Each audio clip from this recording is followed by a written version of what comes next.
Money JCB. Ayodhya नाम के गांव में बजरंगी नाम का एक जेसीबी का ड्राइवर था। वो अपने जेसीबी को कॉन्ट्रैक्ट पर देता था। उसी गांव में दीपाली और जगन नाम के दो भाई बहन रहते थे। एक दिन घर पर दीपाली जगन से, भैया तुम्हारे जीजाजी अब तक घर नहीं लौटे, एक बार फोन करना। अरे दीदी, जीजाजी कोई सैर करने थोड़ी गए हैं, वो चोरी के इल्जाम में जेल में 5 साल की सजा काट रहे हैं। अब जेल में उनके पास फोन कहाँ होगा? पता नहीं क्या चोरी का माल हाथ नहीं लगा, पर 5 साल जेल में सड़ रहे हैं। वो कोई हमारे जैसों का पैसा थोड़ी है, किसी मिनिस्टर का पैसा है। वो मिनिस्टर अपना काला धन, सोना, जेवरात सब एक कंटेनर में भरकर विदेश भेज रहा था और हमारे जीजाजी ने उसे गायब कर दिया। 5 साल से पुलिस घर घर की तलाशी ले रही है, पर फिर भी उन्हें वो माल नहीं मिला। अब वो मिनिस्टर नहीं रहा तो जीजाजी जेल से छूट रहे हैं। जेल से छूटने के बाद वो मिनिस्टर आकर तुम्हारा जीजाजी को तंग नहीं करेगा ना? अरे वो आकर क्या कर लेगा, हमारे जीजाजी कोई कम थोड़ी है, वो सारा माल बाहर निकालेंगे। तभी जगन के जीजाजी बच्चन वहाँ पहुँचा। क्यों साले साहब जेल नहीं आए? पता तो था कि मैं आज छूट रहा हूँ। अरे कहाँ से आते जीजाजी, तुम्हारे इस चोरी की वजह से हर महीने हमें एक नया घर बदलना पड़ता है। हर 3 महीने मुझे पकड़ते और कहीं ले जाकर खूब पिटाई करते। यही मेरा हाल है जीजाजी। क्यों दीपाली, तुम्हें भी मारा इन लोगों ने? अरे मुझे कैसे पकड़ लेते? जैसे तुम पकड़े गए तो मैं सीधा उस मिनिस्टर घर पर जाकर काम में लग गई, इसीलिए वो मिनिस्टर मुझे पकड़ नहीं पाया। पर वो हर रोज तुम्हारे ही चर्चा करते थे। उसने तुम्हें मार डालने के लिए बहुत सारे लोगों को खूब सारे पैसे दिए हैं। अरे वाह, तुम तो बड़ी समझदार निकली। अगर तुम्हारी जितनी अकल मुझे होती तो मैं आज इस देश का मिनिस्टर होता। चलो ये सब तो ठीक है। अरे जगन, कोई ऐसा जेसीबी वाले को बुलाओ जिस पर हम विश्वास कर सकें। उस सोने के कंटेनर को बाहर निकालने का वक्त आ गया है। अगले दिन जगन बजरंगी को बच्चन के पास ले आया। अब बजरंगी से बच्चन, देखो भैया, जगन कह रहा था कि तुम भरोसेमंद आदमी हो। इतना ही नहीं, उसने कहा कि तुम बड़े काम के हो। बात दरअसल ये है कि मैंने एक मिनिस्टर की पुंगी बजाई है। उसके बाद मैंने सड़क के बीचों बीच एक बड़ा सा गड्ढा खोदा और उसमें उस कंटेनर को छुपाया। तो अब तुम्हें फिर से उस रोड में गड्ढा खोदना है और उस कंटेनर को बड़े ध्यान से बाहर निकालना है। इसमें तुम भी हमारे पार्टनर हो भैया, क्या कहते हो? भैया जो तुम कह रहे हो वो तो बहुत बढ़िया है, पर अगर उस मिनिस्टर के आदमियों ने हमें पकड़ लिया तो समझो अपना राम नाम सत्य है। अरे भैया, तुम ये सब टेंशन छोड़ दो, मैं संभाल लूंगा। कल तुम गांव के बाहर बीच रोड पर 5 नंबर मील के पत्थर के पास आ जाओ। अगले दिन बच्चन, जगन और बजरंगी मिलकर जेसीबी की मदद से गड्ढा खोदने लगे।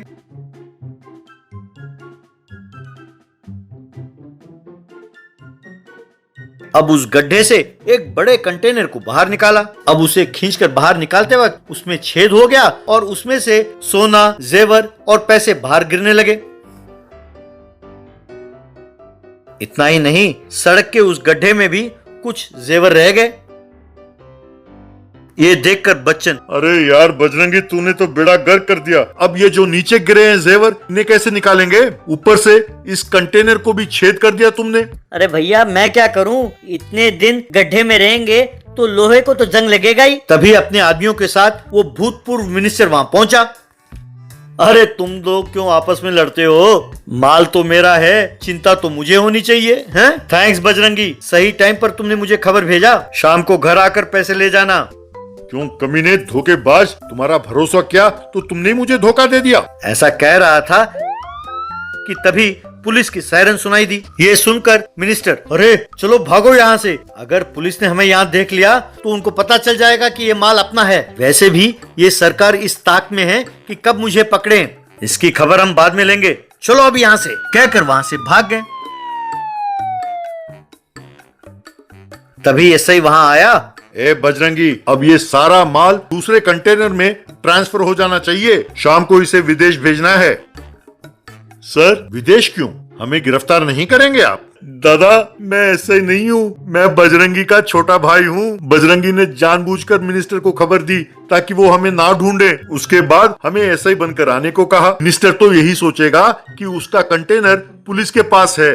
पर बात तो ये है कि ये कंटेनर अपने पास है। अरे बजरंगी, तुम कुत्ती चीज हो। क्या बात है, क्या दिमाग है, वाह। तब बजरंगी, बच्चन और जगन मिलकर उस कंटेनर के पैसों को लेकर वहां से चले गए। फ्लाइंग डोसा वाला। दूल्हे नाम के गांव में पल्ली नाम का व्यक्ति कई साल पहले ही साउथ इंडिया से आकर वहां डोसा बनाकर बेचता था। पळनी बहुत अच्छे डोसा बनाता था। पळनी की डोसे की खासियत यह थी कि पळनी डोसा बनाता था और फिर उसे हवा में उछालता था। वो डोसा उछलता हुआ जाता और सीधा जाकर खाने वाले के प्लेट में जा गिरता। कस्टमर्स बहुत हैरान होते थे। ये देखने के लिए लोग पळनी डोसा सेंटर उमड़ उमड़ कर जाते थे। यूं पळनी ने काफी पैसे कमाए। उस गांव में उसने एक बहुत बढ़िया घर बनाया था। उसने कार भी खरीदा। यूं पळनी को घमंड होने लगा और वो कंजूस भी बनने लगा। वो डोसा लापरवाही के साथ फेंकने लगा। कई बार डोसा उछलकर जाकर कस्टमर के चेहरे पे जा चिपकता। गांव वाले उससे नाराज होने लगे, पर बच्चों की फरमाइश को मना ना कर पाके लोग वहां जाते थे। एक दिन पळनी डोसा सेंटर के पास बालमुरुगन नाम का व्यक्ति आया। अने, मैं बालमुरुगन हूँ। आपने मेरी माँ से कहा था ना कि आप मुझे सर्वर का काम देंगे। अने, मैं पढ़ाई नहीं कर पाया। मैं आपके भरोसे उतना दूर से आया। मैं आपके पास मेहनत से काम करेंगा और आपके पास सेटल हो जाएगा। अन्ने, देखो तंबी, मुझे सर्वर की जरूरत नहीं है, पर क्योंकि तुम हमारे दूर के रिश्तेदार हो, मैं तुम्हारी मदद करूंगा। मन लगाकर काम करना, तरक्की करोगे। अगले दिन से पळनी बालमुरुगन से टेबल साफ करना, बर्तन मांजना, आटा पीसना, आलू प्याज काटना और रेस्टोरेंट को झाड़ू मारना जैसे काम कराता था। इस तरह बालमुरुगन तड़के सवेरे से आधी रात तक कोल्लू के बैल की तरह काम करता रहता था। महीने के बाद पळनी बालमुरुगन से, तुम्हारी जो तनख्वाह है उसमें से तुम्हारे खाने का पैसा काट दें तो बाकी 500 रुपए बचे हैं, ये लो। थोड़ा कम खाया करो और ज्यादा मेहनत करो, तब और पैसे कमाओगे। ये सब काम कब सीखोगे बेटा? बालमुरुगन के कुछ समझ में नहीं आया। बेचारा बालमुरुगन उस दिन से खाना बिल्कुल कम कर दिया और मेहनत करके काम करने लगा। अगले महीने पळनी ने उसे सिर्फ 300 रुपए दिए। अन्ने, आपने और पैसा क्यों काटा? अन्ने, मैंने कोई गलती किया क्या? तंबी, तुम पैसे का वैल्यू नहीं जानता। अब बताओ, इस टिफिन सेंटर में ज्यादा मेहनत कौन करता है? मैं। डोसा बनाना और उसे निशाने देकर प्लेट में डालना, ये सब कौन करता है? मैं। और तुम क्या करते हो? सिर्फ प्लेट उठाते हो और धोते हो। इस महीने 2000 रुपए का मेरा नुकसान हुआ है, इसलिए तुम्हारा 200 रुपए काटा है। तुम और मेहनत करोगे तो तुम्हारी तनख्वाह बढ़ेगी। बालमुरुगन समझ गया कि ये उसका नाजायज फायदा उठा रहा है। अगले दिन बालमुरुगन की माँ ने उसे फोन किया।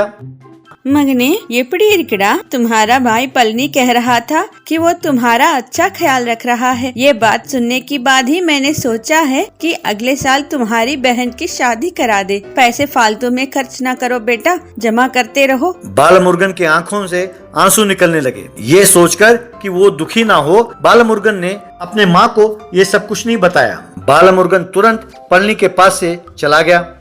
बालमुरुगन ने 2 महीने तक डोसा बनाना और उसे फेंकने का प्रैक्टिस करने लगा। बालमुरुगन द्वारा उछले गए डोसा बहुत दूर जाकर गिरने लगे। आखिर में वो जहां चाहता था, डोसा ठीक उसी जगह जाकर गिरता था। 2 महीने बाद बालमुरुगन ने पळनी के डोसा दुकान के सामने ही साइकिल पर अपना डोसा सेंटर खोला। उस साइकिल पर फ्री होम डिलीवरी का बोर्ड भी लगाया। उस बोर्ड पर अपना फोन नंबर भी लिखा। एक व्यक्ति ने उसे परखने के लिए उस फोन नंबर पर फोन किया। तब बालमुरुगन ने बिट्टू नाम के लड़के से, बिट्टू, मैं जब तक डोसा बनाऊं तुम इस एड्रेस पर जाकर प्लेट में चटनी डालकर तैयार रहो। बिट्टू, जिन्होंने ऑर्डर दिया था, उनके घर जाकर उनके डाइनिंग टेबल के ऊपर प्लेट पर चटनी डालकर बैठा। अरे सिर्फ चटनी? डोसा कहाँ है? आ रहा है sir, it's on the way. Dosa cycle के पास बालमुरुगन ने डोसा को हवा में उछाला। वो डोसा हवा में उछलता हुआ गया, गलियों को पार करते हुए उनके घर के कंपाउंड के अंदर घुसा। वो खिड़की के अंदर से प्रवेश हुआ और जाकर डाइनिंग टेबल के ऊपर रखे उस प्लेट में जा गिरा। वो व्यक्ति हैरान हो गया। उसके बच्चों ने जोर से ताली बजाई। ये बात सारे गांव में फैल गई। सब बालमुरुगन को फोन पर ऑर्डर देने लगे।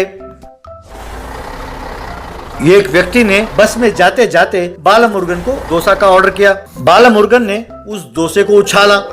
वो डोसा बस का पीछा करने लगा। वो डोसा यूं आकर बस के खिड़की में प्रवेश हुआ और उस व्यक्ति के पेपर प्लेट में जा गिरा। वो व्यक्ति खुशी खुशी उसे खाने लगा। उस सुपर फ्लाइंग डोसा की ख्याति देश भर में फैलने लगी। इस तरह कुछ ही महीनों में बालमुरुगन ने खूब पैसे कमाए। पढ़ने का धंधा एकदम ठप पड़ गया। पढ़नी वो गांव छोड़कर चला गया। बालमुरुगन ने अपने बहन की शादी खूब धूमधाम से किया।